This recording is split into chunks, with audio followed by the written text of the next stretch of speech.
ဒီနေ့ရောက်ရှိနေတဲ့အခြေအနေကိုနိုင်ရွှေချန်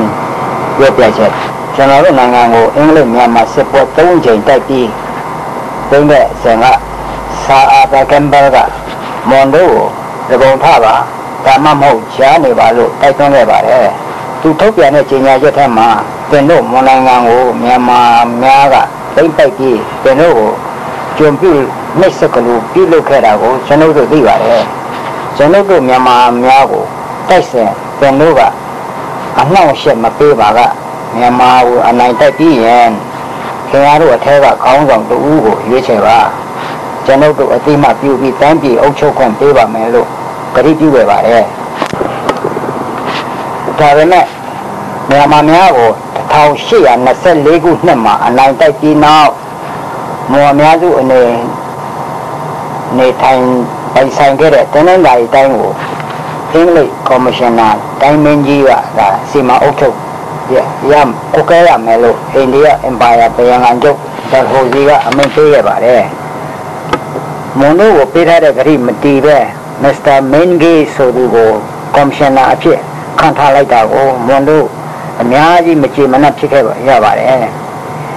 ဒီဖြစ်ရတဲ့ပတ်သက်လို့စာရေးဆရာမကြီးဒေါ်တီဝုဒ်မန်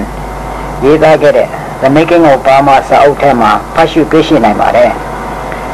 ဒီအဖြစ်အပျက်ကိုအကြောင်းပြုပြီးမွန်တို့ကဗြိတိရှကိုမြန်မာအပါအဝင်အခြားလူမျိုးတွေနဲ့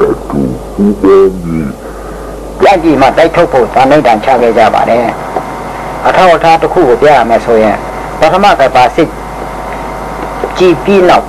မြန်မာနိုင်ငံလုံးဆိုင်ရာနိုင်ငံရေးလှုပ်ရှားမှုမှာဝန်ထမ်းတွေအဖွဲ့ကြီးရဲ့ဥက္ကဋ္ဌသမရဦးချစ်လှိုင်လို့သမိုင်းတွင်ခဲ့တဲ့လူအားမော်နယ်မျိုးသားမော်လမျိုးဖြစ်ပါတယ်။နောက်အဆက်ဆက်နိုင်ငံရေးအဖွဲ့အစည်းအမျိုးမျိုးတွေရဲ့လှုပ်ရှားမှုမှာလည်းမော်မျိုးသားတို့ဟာမြန်မာနဲ့တန်းတူရေမောင်တန်းပြီးလွတ်လပ်ရေးရတဲ့အထိပါဝင်တိုက်ပွဲဝင်ခဲ့ကြပါတယ်။နောက်ကာတစ်ခါတစ်ခုကိုပြရမယ်ဆိုရင်ဒုတိယကမ္ဘာစစ်ကြီးအတွင်းကကျွန်တော်တို့နိုင်ငံကိုဂျပန်တို့ရေးရဆက်ဆက်စိုးမိုးအုပ်ချုပ်ခဲ့စဉ်က AFO လို့ခေါ်တဲ့ဖက်စစ်စံရည်အဖွဲ့ဝင်အဖြစ်ကျွန်တော်တို့ညီကို3ယောက်ပါဝင်လှုပ်ရှားခဲ့ပါတယ်ကျွန်တော်ညီတယောက်ဖြစ်တဲ့ဦးတောင်းဟဲကိုဂျပန်ကင်ပီတာကဖမ်းဆီးခဲ့ပါတယ် AFO အဖွဲ့ရဲ့လူ့ဝှက်ချက်တွေကိုမဖော်ထုတ်ခဲ့တဲ့အတွက်သူ့ကိုဂျပန်များကအကြေတဲ့အထိရိုက်နှိပ်ညှဉ်းပန်းနှိပ်စက်ခဲ့ပါတယ်လူလိုက်ရပြီးနောက်သူ့ကိုပထမတန်းမော်ကုန်းဝင်အဖြစ်နဲ့ဖဆပလအစိုးရကအသိမှပြုခဲ့ပါတယ်နောက်ညီတယောက်ဖြစ်တဲ့နိုင်ပန်းညွန့်ကိုလည်းပဲကင်ပီတာကဖမ်းပြီးပန်းစီရိုက်နှက်ညှဉ်းပန်းပေမဲ့မကြွတဲ့ဒုတိယတန်းမော်ကုန်းဝင်အဖြစ်အသိမှပြုခံရပါတယ်သူဟာကရင်ပြည်နယ်အစိုးရအဖွဲ့ထဲမှာဝန်ကြီးတဦးအနေနဲ့ဦးနုအစိုးရလက်ထက်မှာနိုင်ငံတော်ဝန်ကိုထမ်းဆောင်ခဲ့ပါတယ်ကျွန်တော်အနေနဲ့1945ခုနှစ်မှာ48ခုနှစ်အထိတထုံခရိုင်ပေါင်မြို့နယ်ဖက်ဆက်ဆန့်ကျင်ရေးပြည်သူ့လွတ်မြောက်ရေးအဖွဲ့ဥက္ကဋ္ဌအဖြစ်နဲ့တထုံခရိုင်တောင်သူလယ်သမားသမဂ္ဂအဖွဲ့ဒုတိယဥက္ကဋ္ဌအဖြစ်လွတ်လပ်ရေးတိုက်ပွဲမှာဆက်လက်ပါဝင်ခဲ့ပါတယ်။ကိုယ်စဉ်ကလွတ်လပ်ရေးရောင်ကြီးတန်းလာလို့အခြားလူမျိုးများနဲ့အတူမွန်မျိုးသားတို့လည်းလွတ်လပ်ရေးရလာတဲ့အခါမွန်လေးရဲ့ကံကြမ္မာဘယ်လိုရှိမယ်ဆိုတာကိုညှော်မှန်းလာကြပါတယ်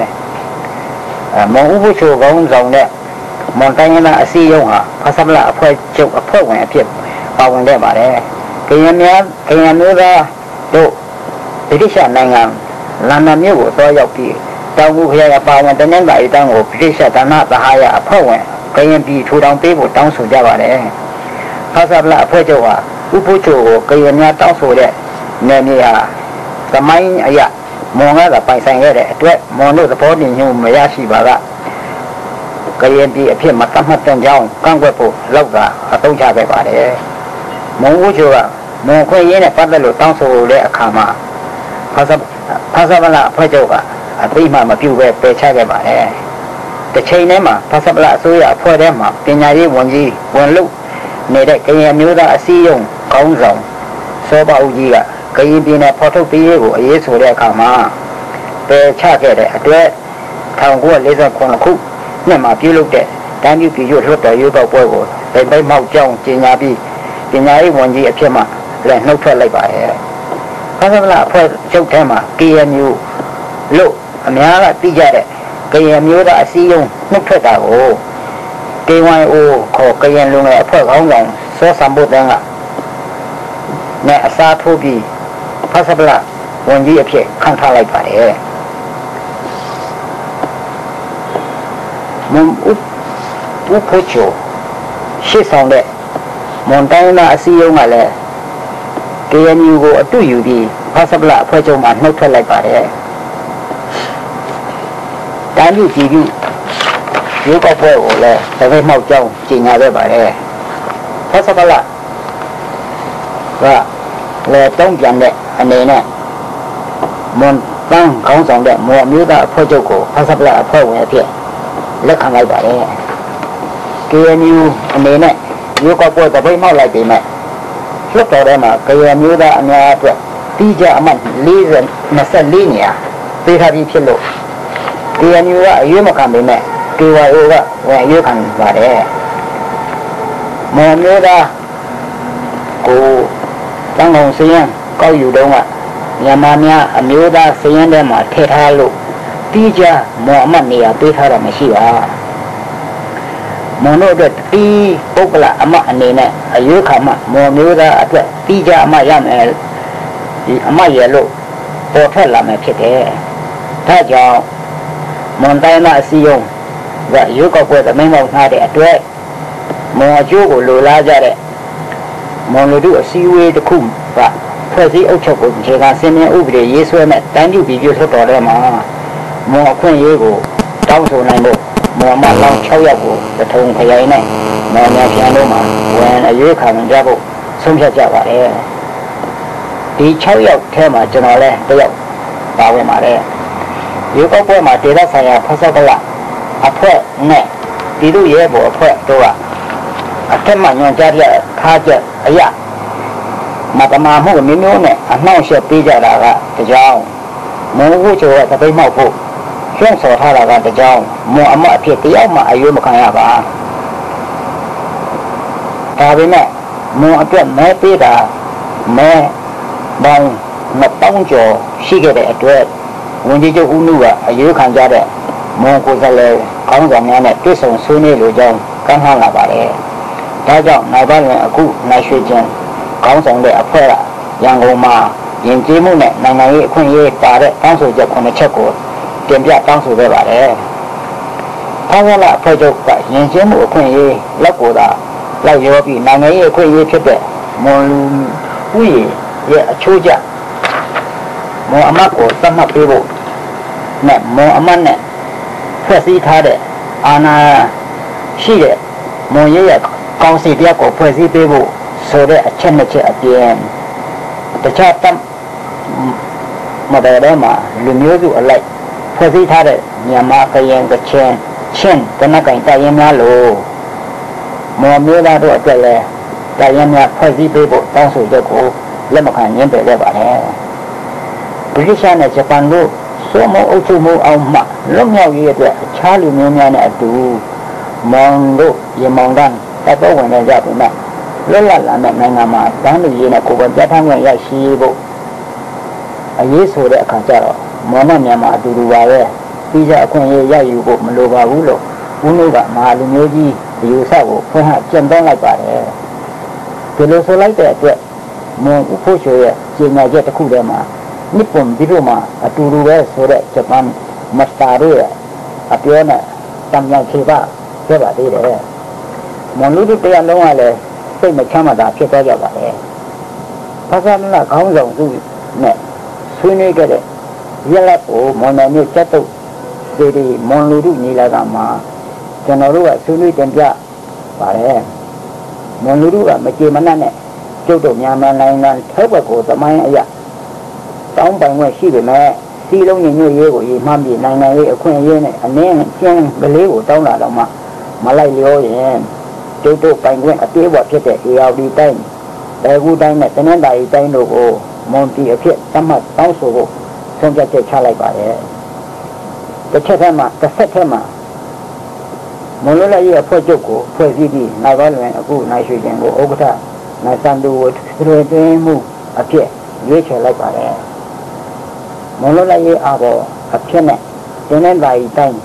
သတင်းစာကိုနောက်တော့လည်းအဒီတာအဖြစ်တာဝန်ယူဖြန့်ချီခဲ့ပါတယ်ကြိုက်တုံကြီးလာတာဆုံးဖြတ်ချက်ကိုသမိုင်းအထောက်အထားခိုင်ခိုင်လုံလုံနဲ့တင်ပြပြီးသတင်းစာရှင်းလင်းပွဲကိုပြုလုပ်ကြပါတယ်ဒီနောက်ဗြိတိရှအစိုးရမြန်မာပြည်ပြည်ကနဲ့ဖဆပလအစိုးရအဖွဲ့တို့ဒီကိုတောင်းဆိုချက်တွေကိုပို့ပါတယ်ပြည်ကပြန်ကြားလာတဲ့မှာ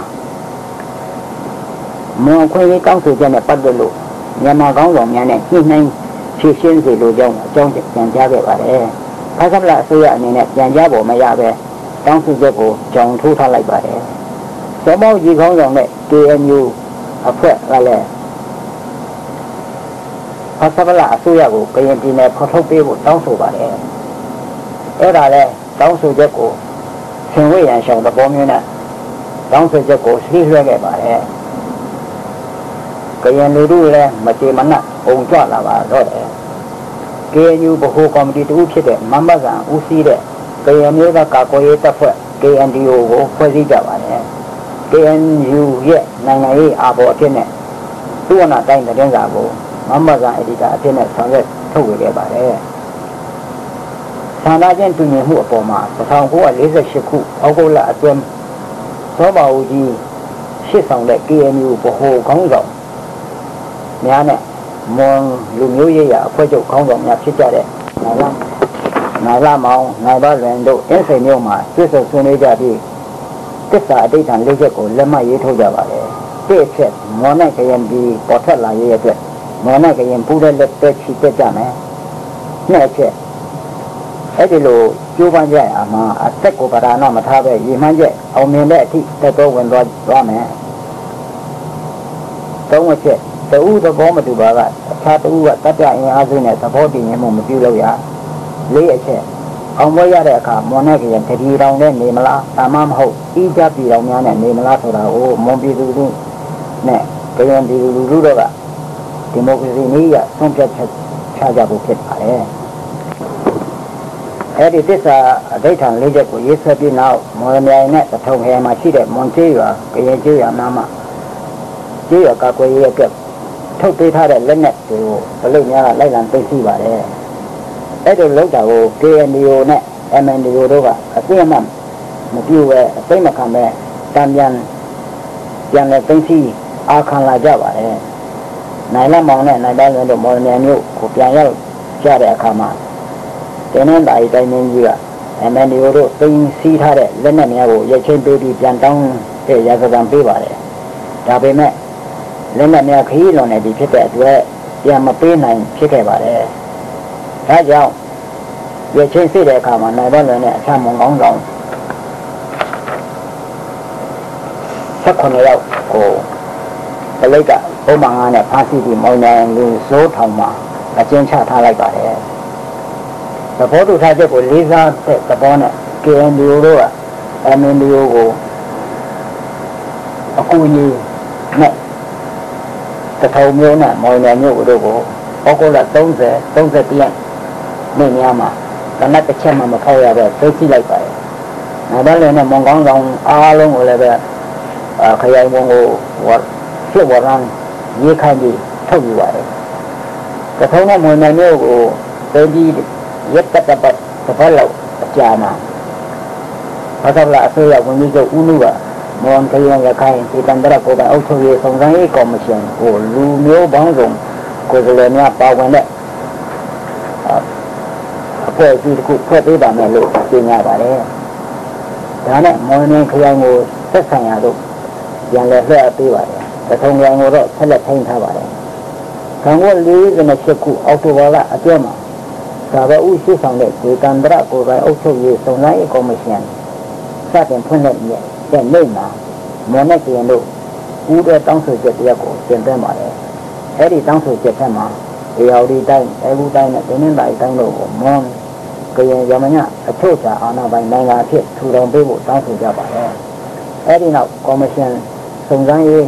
ထပ်နေစဉ်ဒီအော်ဒီတိုင်းအခုတိုင်းနဲ့တင်းနှတိုင်းတိုင်းတော့နေဒေသတွေမှာလက်နက်ကင်ပဋိပက္ခတွေပုံမဖြစ်လာပါတယ်။1948ခုနှစ်ဒီဇင်ဘာလတတိယပတ်မှာအတွင်းမှာ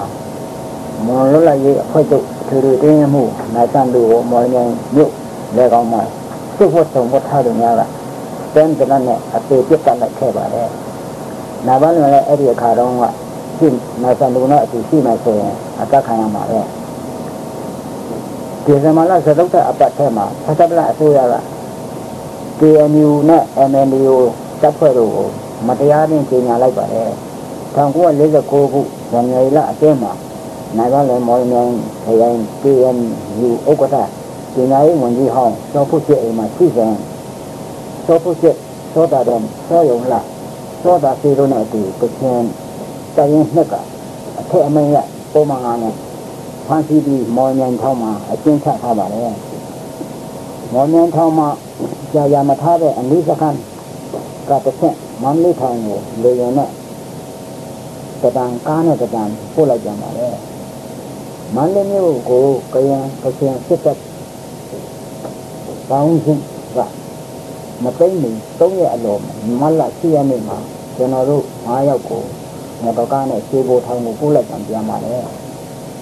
ခြေဘိုပတ်ဝန်းကျင်မှာအလံလေးဒီလိုရဲပေါ်နဲ့ဗမာပြည်ကွန်မြူနစ်ပါတီတပ်များကပုံမလှုပ်ရှားလာတဲ့အခါမှာကျွန်တော်တို့ကိုမန္တလေးထောင်ကိုအခြားဖန်တီးထားတဲ့စစ်အရာရှိအရာခံနဲ့အရက်သားများနဲ့အတူလေရင်နဲ့ပို့လိုက်ကြပါလေအဲ့ဒီထောင်ကိုပြန်ရောက်တော့နိုင်ငံရေးခေါင်းဆောင်များကိုသေးလိမ့်သေးတာရှိတဲ့ကအဆင့်အတန်းကိုမသေးတော့ပဲသာမအကျဉ်းသားများလိုပဲကျွေးမွေးဆက်ဆံပါလေဝင်ပါလေ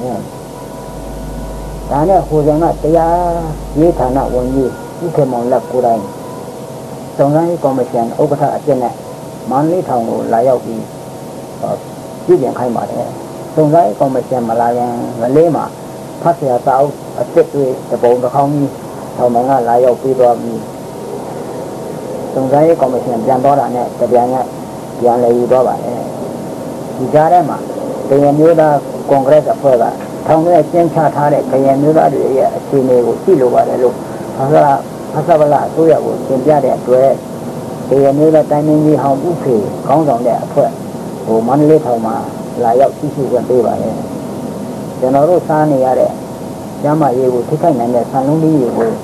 တွေ့ကြတယ်လို့ရင်တို့မနာဖြစ်ခဲ့ကြရပါတယ်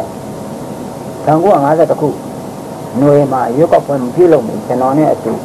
ထိမ့်သိမ်းခံထားရတဲ့ကရင်ကောင်းဆောင်၄ဦးကိုမန္တလေးထောင်မှာ4လစောပြီးဆွလိုက်ပါတယ်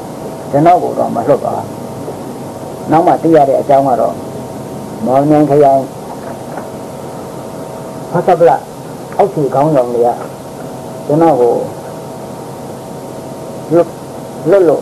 ရုပ်ကောက်ပွဲမှာဝင်ရောက်ကျင်းပြအရွေးခံရင်ဖတ်တလားအမဟာကျွန်တော်ကိုကျုံသွားနိုင်တယ်တကယ်လို့မရှင်းပြင်းတဲ့နေရင်လည်းရုပ်ကောက်ပွဲပြတ်သွားအောင်အနှောက်အယှက်ပေးနိုင်တယ်လို့ဖတ်တလားအစိုးရကိုကျင်းပြထားလို့ဖြစ်ပါတယ်ကျွန်တော်ကို1950ခုနိုဝင်ဘာလကုန်လောက်မှာလွတ်လိုက်ပြီးရန်ကုန်မြို့တော်မှာအကျေတော့တစ်နှစ်ချထားပါတယ်တစ်နှစ်ကြီးနောက်ကျွန်တော်လည်းတော်လာနေကြတဲ့မောင်များနဲ့တော့ရောက်ပူပေါင်းပါတယ်ရုပ်ကပွဲလောက်တုံးကအမအဖြစ်ဝီအရေးခံဖို့နိုင်လမ်းမောင်ကကြောက်စွာတင်ခဲ့ပါတယ်အဲ့ဒီတော့မကြာခင်နဲ့သူ့ကိုမောင်နိုင်ခင်ဖတ်ပလက်အဖွဲ့ရုံးကိုကြာရှိပါတယ်ဆိုပြီးဖိတ်ခေါ်ပါတယ်အဖွဲ့ရုံးကိုရောက်တော့သထုံခရိုင်ဖတ်ပလက်မှတ်ဖြစ်နေသေးတဲ့ဦးသိမ့်မောင်ကမဆွေးနွေးခင်သပွဲအန်ဆွဲတဲ့ကနေပြီးတော့လေးငါပစ္စတိုတနတ်ကိုသပွဲပေါ်မှာတင်ထားလိုက်ပါတယ်ဒီနောက်နာလမောင်ကိုရုပ်ကပွဲဝင်ဖို့၆ခါကိုပြန်လဲရုပ်သိမ်းဖို့ချင်းချောက်လိုက်ပါတယ်နာလမောင်လည်းအလိုက်ပြီးသွားနေပဲရောက်6တော်ကိုပြန်လဲရုပ်သိမ်းလိုက်ရပါတယ်တော်လိုင်းနေနေတဲ့ရောက်ပြီးကွဲနေတဲ့မွန်တော်လိုင်းအုပ်စုတွေကိုမွန်ပြည်သူတပ်ဦးအနေနဲ့တစ်ဖွဲ့တည်းဖြစ်အောင်စုစည်းပြီးနိုင်အောင်ထုံးကိုအုပ်ထားတဲ့တင်ရောက်ဖို့ကျွန်တော်စူးစမ်းခဲ့ပါတယ်1956ခုနဲ့ပဲခူးရုံးမှာဗမာပြည်ကွန်မြူနစ်ပါတီဘကပ KNU ပါတီမွန်ပြည်သူတပ်ဦးတို့3ဖွဲ့ဗဟိုပူးတွဲကော်မတီဖွဲ့ပြီးလှုပ်ရှားခဲ့တယ်ကကျွန်တော်မွန်ကိုယ်စားလှယ်အဖြစ်နဲ့ပါဝင်ခဲ့ပါတယ် ဘုရောကတန်နိုင်ငံလုံးပြည်တွင်းငင်းငယ်ရေးအတွက်တိုက်ပွဲဝင်လှုပ်ရှားနေခြင်းဖြစ်ပါတယ်ဖဆပလအစိုးရအဖွဲ့ထဲမှာသူ့ရဲ့အဓိကရန်သူဖြစ်တဲ့ဗမာပြည်ကွန်မြူနစ်ပါတီကလူမျိုးစုတွေကနေစတင်တော်လှန်တဲ့မော်နဲ့တရန်တို့ကိုစီယုံသိမ်းသွင်းနိုင်လိုက်တာကိုအထိတ်ကလန့်ဖြစ်သွားရပါတယ်ဒါကြောင့်ဦးမှုရှေ့ဆောင်တဲ့အုပ်စုက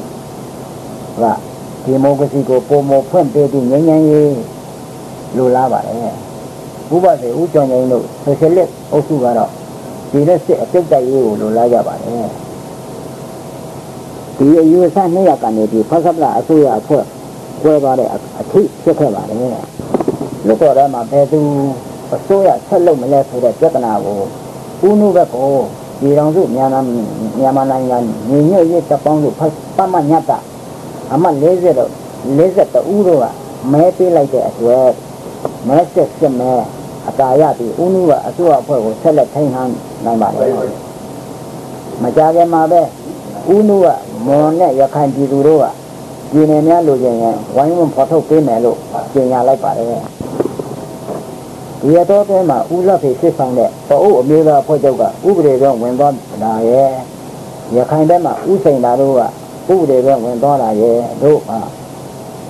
လက်နဲ့ကင်တော်လှန်ရေးအားစုတွေအကျဲမှာအတော့ကြရက်ရိုက်သွားပါတယ်မွန်ပြည်သူ့တပ်ဦးခေါင်းဆောင်စုတဲမှာလည်းဘဲကုံနေတာကတကြောင်အဖွဲ့အတွင်းရန်သူဘက်တော်သားကတွန်းအားပေးတာကတကြောင်နိုင်အောင်ထွန်းတဲ့သူမွန်ပြည်သူ့တပ်ဦးတစ်ဖွဲ့လုံးလို့တိုက်ပွဲပြန်ပြောင်းပါတယ်ဆိုပြီးလက်နဲ့ချလိုက်ကြပါတယ်။ဘာသာအစိုးရကလည်းလက်နဲ့ချတယ်ဆိုတဲ့အတုံးနှုံးကိုနားခံတာအောင်လက်နဲ့ဒီမိုကရေစီလဲတယ်ဆိုတဲ့အတုံးနှုံးနဲ့ချားရောက်ခဲ့ပါတယ်။ကျွန်တော်တော့ရရှိထားပြီးတဲ့တော်လှန်ရေးမဟာမိတ်များနဲ့ဆက်လက်တိုက်ပွဲဝင်သွားဖို့ဆုံးဖြတ်ထားတဲ့အတွက်လက်နဲ့ချတဲ့ထက်လိုက်မသွားပါ1958ခုဇူလိုင်လ19ရက်နေ့မှာမွန်ပြည်သူ့တပ်ဦးလက်နဲ့ချလိုက်တဲ့အတွက်မွန်တော်လှန်ရေးအသက်ဆက်ဖို့ဇူလိုင်လ20ရက်နေ့မှာကျွန်တော်ကမွန်ပြည်သစ်ပါတီကိုအမျိုးသက်ပေါ်ထုတ်လိုက်ပါတယ်1959ခုနှစ်အတွင်းမှာဗမာပြည်ကွန်မြူနစ်ပါတီ KNU ပါတီမွန်ပြည်သစ်ပါတီကရင်မျိုးအမျိုးသားတိုးတက်ရေးပါတီချင်းဦးစီးအဖွဲ့တို့ဟာအမျိုးသားဒီမိုကရေစီညီညွတ်ရေးတပ်ပေါင်းစုမာတာညတာကိုဖွဲ့စည်းခဲ့ပါတယ်အဲ့ဒီလိုမာတာညတာကိုဖွဲ့စည်းလိုက်နိုင်တဲ့အတွက်စိတ်ကကြဆင်းနေတဲ့တော်လှန်ရေးရာစုတွေကိုစိတ်ကနှိမ့်ပြန်နိုင်တဲ့ပါတယ်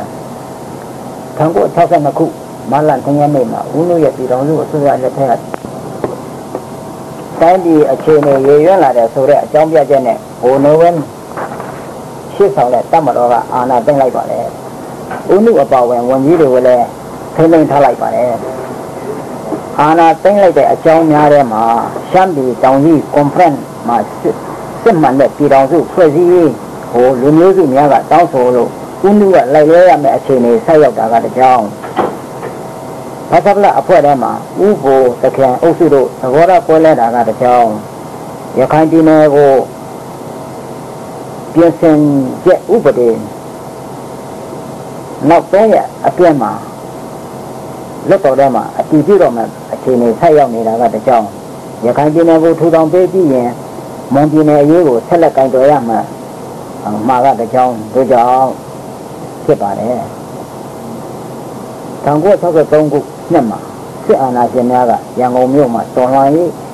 အင်အားစုတွေကိုငြိမ်းချမ်းရေးဖိတ်ခေါ်ဆွေးနွေးရမှာ ANU တစ်စိတ်တစ်ပိုင်းဖြစ်တဲ့သောဟန်တာမွေအဖွဲ့မှာအပြင်အခြားအဖွဲ့အစီတစ်ခုမှလက်နဲ့ချရေးကိုလာဥတည်ထားတဲ့အတွက်လက်မခံခဲ့ပါဆွေးနွေးပွဲပြည့်ရင်3ရက်အတွင်းတိုက်ပွဲပြန်မစပါဘူးလို့စစ်အစိုးရကတိထားပေမဲ့3ရက်မပြည့်ရင်လိုက်တိုက်တဲ့အတွက်ဒေါ်လာရေးအစုများကအနေနဲ့နောင်ကိုရန်ကုန်မြို့မှာတော့ရမဆွေးနွေးတော့ဘူးလို့ဆုံးဖြတ်ချက်ချကြပါတယ်ဘာကပအတွင်းမှာအယူဆရေးရပြဿနာတွေပေါ်လာတဲ့အတွက်ဖြုတ်ထုတ်တိုက်ဆိုတဲ့အဖြစ်မျိုးကိုဆက်ရောက်ခဲ့ပါတယ်1969ခုနှစ်တရုတ်ဗမာအရေးအခင်းမှာတရုတ်ကွန်မြူနစ်ပါတီကဘာကပကိုရုပ်ဝတ္ထုအကူအညီပေးခဲ့ပါတယ်ဒီကင်းရေဒီယိုက KNU ပါတီနဲ့မွန်ပြည်သစ်ပါတီတို့ကိုတမန်လှုပ်ရှားမှုကိုနိုင်ငံတကာဘာသာ60ကျော်နဲ့ဝိုင်းဝန်းဝါဒဖြန့်ပေးခဲ့ပါတယ် ဒါကပါတများဟာကစင်တမှုနော်ဆိုင်တဲ့အတူကိုကန်းနဲ့ဝတ်နေတဲ့မှာစစ်အစိုးရများတက်များကိုအထိနာအောင်တိုက်နိုင်ခဲ့ပါလေဝန်ကြီးချုပ်ဦးနုနဲ့ဝန်ကြီးများအထင်သိမ်းခံဘွားကလွတ်လာပြီးနောက်နိုင်ငံသားကိုလှည့်လည်စီယုံရန်ဘန်ကောက်မြို့ရောက်လာကြပါလေပါလီမန်ဒီမိုကရေစီပတ်တပ်ကိုဖွဲ့ပြီးမွန်တရင်ချင်းချာအမျိုးသားတို့နဲ့ညှိနှိုင်းပြီးတိုင်းသားလူမျိုးများညီညွတ်ရေးနဲ့လွတ်မြောက်ရေးတပ်ပေါင်းစုတန်းရလာကို1990ပြည့်နှစ်မေလထဲမှာဖွဲ့စည်းလိုက်ပါတယ်မွန်နဲ့ကရင်တို့ကကိုယ်ပိုင်ပြဋ္ဌာန်းခွင့်ကိုအတိမပြုဖို့တောင်းဆိုတာကိုဦးနုကလက်မခံပဲတန်းရလာကနှုတ်ထွက်သွားပါတယ်ဗိုလ်ချုပ်လည်းဗိုလ်ချုပ်ကြတော့ဗိုလ်ချုပ်တွင်ဗိုလ်ချုပ်ရန်နိုင်တို့ကပါလီမန်ဒီမိုကရေစီပါတီကိုပြည်သူ့ပြည်ချစ်ပါတီလို့အမည်ပြောင်းပြီးလူမျိုးစုနဲ့အဆင်ပြေအောင်ဆက်ဆံပေါင်းသင်းခဲ့ပါတယ်တန်းရလာအတွင်းမှာနယ်မြေထက်သန်းရေးပြဿနာကြောင့်တပ်ပေါင်းစုအခြေအနေဟာရော့ရဲလာပါတယ်ဗိုလ်ချုပ်ရန်နိုင်အုပ်စုနဲ့ KNU တို့ဟာလက်နက်ကင်တိုက်ပွဲဖြစ်တဲ့အထိအခြေအနေဆိုးသွားပါတယ်အဲ့ဒါကိုအခွင့်ကောင်းယူပြီးမြန်မာဆိုရှယ်လစ်လမ်းစဉ်ပါတီမဆလစစ်အစိုးရက1994ခုနှစ်မှာလူငင်းချမ်းသာခွင့်ကိုကြေညာလိုက်တဲ့အခါတော်လိုင်းကိုစိတ်ကုံသွားကြတဲ့လူတွေကဥပဒေကြောင့်ဝင်သွားကြပါတယ်ဗိုလ်ချုပ်လည်းလည်းကြံ့ကျင်းနေတဲ့ဒီဒုတိယစစ်ပါတီအားစုတွေကိုထိမ့်သိမ်းဒီဒုတိယစစ်ပါတီအကျင့်ပြဿနာများပေါ်လာပြီးအချင်းချင်းလက်နဲ့ဖြေရှင်းကြရာကအမှတ်တရတလွဲစီတင့်ပြီးကြဆုံးသွားကြပါတယ်1996ခုနှစ်မှာလက်နက်ကင်အဖိနှိပ်ခံလူမျိုးစုတွေစုပေါင်းညှိနှိုင်းပြီးအမျိုးသားဒီမိုကရက်တစ်တပ်ပေါင်းစုမတတကိုဖွဲ့စည်းခဲ့ပါတယ်မတတအခြေအနေကောင်းမွန်လာတဲ့အတွက်အဖွဲ့ဝင်ပေါင်းတစ်ဖွဲ့အထိတိုးတက်ခဲ့ပါတယ်1988ခုနှစ်မဆလစစ်အစိုးရရဲ့စီးပွားရေးနိုင်ငံရေးစစ်ရေးချွတ်ချုံကြမှုကြောင့်ကျွန်တော်တို့နိုင်ငံအရှေ့တောင်အာရှမှာအချမ်းသာဆုံးနိုင်ငံတစ်နိုင်ငံအဖြစ်ကကမ္ဘာအဆင်းရဲဆုံးနိုင်ငံဘဝကိုကြာရောက်ခဲ့ရပါတယ်တစ်ဖက်ကပြည်သူတွေရဲ့ဒီမိုကရေစီခွင့်ရေးတွေစိတ်သုံးနေတယ်စက်ကူငွေစက်ကူတွေကိုလည်းအကန့်အသတ်မရှိထုတ်ဝေလို့ငွေစေးတမိုးကျဆင်းလာတယ်တမိုးကြီးငွေစက်ကူတွေကိုလည်းတမိုးမရှိလို့ကြေညာလိုက်ကြတယ်လူအခွင့်အရေးနဲ့ပတ်သက်လို့လည်းကျူးကျော်ဆော်ကားခံရတာဒီမိတ်မှုတွေများပြားလာတာရဲ့လာပါတယ်အဲ့ဒီအပေါ်မှာလူတို့ဟာတန်းကြီးမခံနိုင်တော့တဲ့အခြေအနေကိုဆက်ရောက်လာပါတယ်ဒီလိုအဖြစ်မှာကျောင်းသားများဖြစ်ဆောင်တဲ့ဒီမိုကရေစီအခွင့်အရေးများတောင်းဆိုတဲ့လူတို့ဆန္ဒပြပွဲကြီးဖြစ်ပေါ်လာပါတယ်အဲ့ဒီလိုဖြစ်လာလို့ဗိုလ်ချုပ်နေဝင်းဟာဇူလိုင်လ23ရက်နေ့မှာမဆလဥက္ကဋ္ဌအဖြစ်ကနှုတ်ထွက်လိုက်ရပါတယ်ဦးစိန်လန်းကသမရနေရာကိုဆက်လက်ခံပြီးစစ်တပ်ကိုခေါ်ပြီးကျောင်းသားတွေပြည်သူတွေခွန်ကြီးတွေကိုပြစ်ဒဏ်ခံရတယ်လူမနယ်ကလေးတွေတောင်မရှောင်တဲ့ထောင်ချီတဲ့လူထုစုံတပ်ပေါ်ကြီးအထိဖြစ်သွားပါတယ်အခြေအနေမလှတဲ့အတွက်ဦးစိန်လန်းနေရာကိုဦးမောင်မောင်ကဝင်ယူပြီးပါတီဆောင်စနစ်ထူထောင်ပေးပါမယ်ရုပ်ကွက်ပြုလုပ်ပေးပါမယ်လို့လူတို့ကိုဖြောင်းပြပေမဲ့မရတဲ့အဆုံးမှာဗိုလ်ချုပ်စောမောင်အမှုပြုတဲ့စစ်တပ်ကနိုင်ငံရေးဝတ်ပြည်ရေးတိဆောက်ရေးကော်မတီနဝတအနေနဲ့အာဏာသိမ်းလိုက်ပါတယ်ဒီအရေးခင်းဟာလူသိအများဖြစ်ပြီးတဲ့အတွက်အကျေမပြောကြတော့ပါစစ်တပ်ရဲ့အကြမ်းဖက်ရက်စက်နှိပ်ကွပ်မှုကိုမခံနိုင်တဲ့ကျောင်းသားတန်ခါပြည်သူတွေဟာခြေဥတရပြေးရရှာပါတယ်လက်နက်ကလူမျိုးစုတော်လှန်ရေးနယ်မြေတွေကိုသိမ်းဆောင်ခဲ့လာခဲ့ကြရပါတယ်အဲ့လိုဖြစ်လို့မတတရှေ့ဆောင်မှုနဲ့ပုံမကျပြန့်ပြီးအဖွဲ့ပေါင်းစုံပါဝင်တဲ့မြန်မာနိုင်ငံဒီမိုကရက်တစ်မဟာမိတ်အဖွဲ့ချုပ်မတမခကို1988ခုနိုဝင်ဘာလ17ရက်နေ့မှာဖွဲ့စည်းနိုင်ခဲ့ပါတယ်အဖွဲ့ပေါင်း20ပါဝင်ပါတယ် 1989 ခုနှစ်အတွင်းမှာအမျိုးသားဒီမိုကရေစီအဖွဲ့ချုပ်ဥက္ကဋ္ဌဦးတင်ဦးကိုအကျဉ်းချခံရပါတယ်။နောက်အထွေထွေတွင်းမှုနိုဘယ်ဆုရှင်ဒေါ်အောင်ဆန်းစုကြည်ကိုအကျေချုပ်ချထားခံရပါတယ်။1990ခုဒီနှစ်မေလ23ရက်နေ့မှာနိုင်ငံတကာရဲ့အကြက်ကိုင်မှုနဝတဆွေဆိုရမခံနိုင်တဲ့အတွက်ရွေးကောက်ပွဲကိုပြုလုပ်ပေးရပါတယ်။အမျိုးသားဒီမိုကရေစီအဖွဲ့ချုပ်နဲ့အတိုက်အခံဒီမိုကရေစီအားစုတွေကရာနှုန်း90နဲ့ကျော်နဲ့မဲအနိုင်ရပါမယ်။နိုင်ငံရေးအာဏာကိုကတိပြုထားတဲ့အတိုင်းလွှဲပြောင်းမပေးပဲပြည့်မြင်းဆောင်90ဆိုတဲ့တစ်ချက်လို့အမိန့်နဲ့အာဏာကိုဆက်လက်ထိန်းသိမ်းထားပါတယ်။နောက်ပြီးပြည်သူကတင်နှုတ်ထားတဲ့အမတ်လောင်းများကိုလည်းပဲအကျဉ်းချနှိပ်စက်ကလေးပြုလုပ်ပါတယ်။အရိုက်နဲ့ညှဉ်းပန်းမှုကြောင့်ထောင်ထဲမှာလူနှစ်ယောက်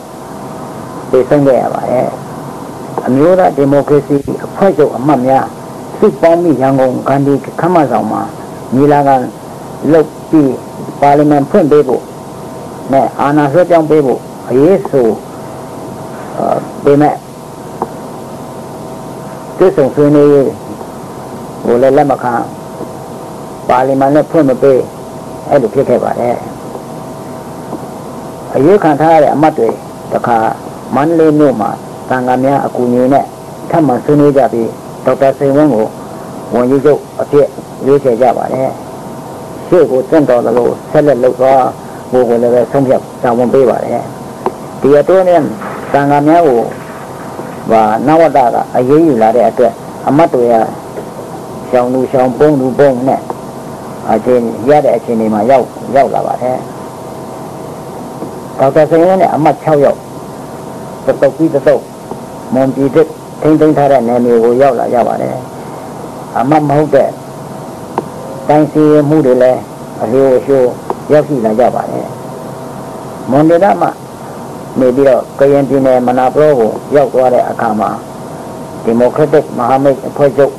မဒမကကောင်းဆောင်များနဲ့ညှိနှိုင်းပြီးတရားဝင်တင်မြှောက်ခြင်းခံထားရတဲ့အမတ်များကပါဝင်တဲ့ရှင်းပြိုင်မြန်မာနိုင်ငံ